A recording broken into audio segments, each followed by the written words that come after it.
Hello and welcome to Prime Seborg Gaming, and this is my review of Battlefield 1.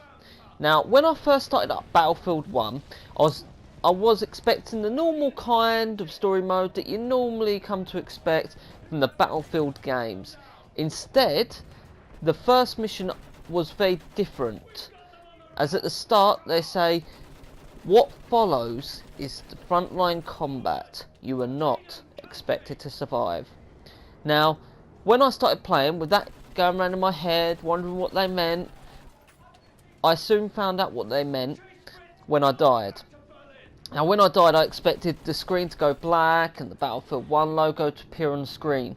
But instead, what did happen was the name of the soldier appeared up on the screen with his date of birth and his date of death before the camera switched to another soldier. And every time you died, it would switch to another soldier, and each time it would fill you with a sense of horror and dread of how horrific World War One was. That it wasn't a game, it was war. Now, after the introduction to the war, the game has 5 stories from 5 very different and unique soldiers that tell a story of their heroism, like single-handedly taking out a Zeppelin fleet. The campaign has a strong character-driven narratives that make the single-player mode worth playing, even for those that would normally just skip to the multiplayer mode. Now, even though DICE have managed to produce an incredible story-driven game about World War One, the campaign did feel a little too short, as it was so good. I just didn't want it to end when it did. The load times were at times also a bit long. You just wanted to get back out there and fight for victory.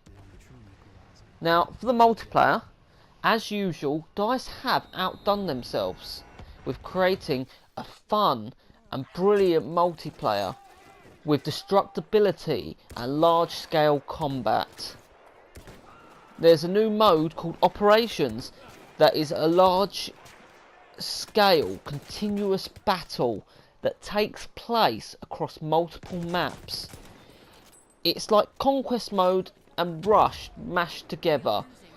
So when you're trying to defend, now if you're defending and you're getting pushed back and you get to the last point that you could defend and it gets taken, instead of the match being over, what happens is it goes to another map and you've got to continue to fight to try and win, so you don't lose all hope.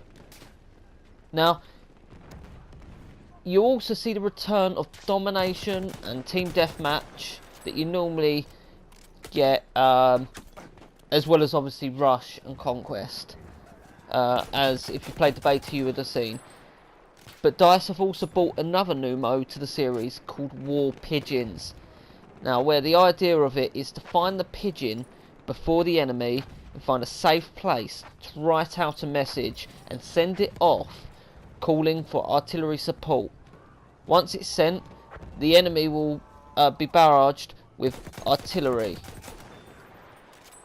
Now, the maps on Battlefield 1 are absolutely fantastic, and not only that, the whole game just looks visually amazing with its incredible campaign, or whether it's the multiplayer.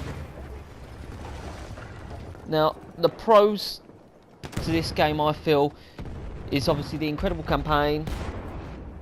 The multiplayer actually feels like it was built off World War One, and like I said, it looks absolutely amazing. The cons, I would say, which I mentioned, are the fact that the load times were a bit long and the campaign was short. But with that in mind, I give this a 9. Thank you guys, see you later.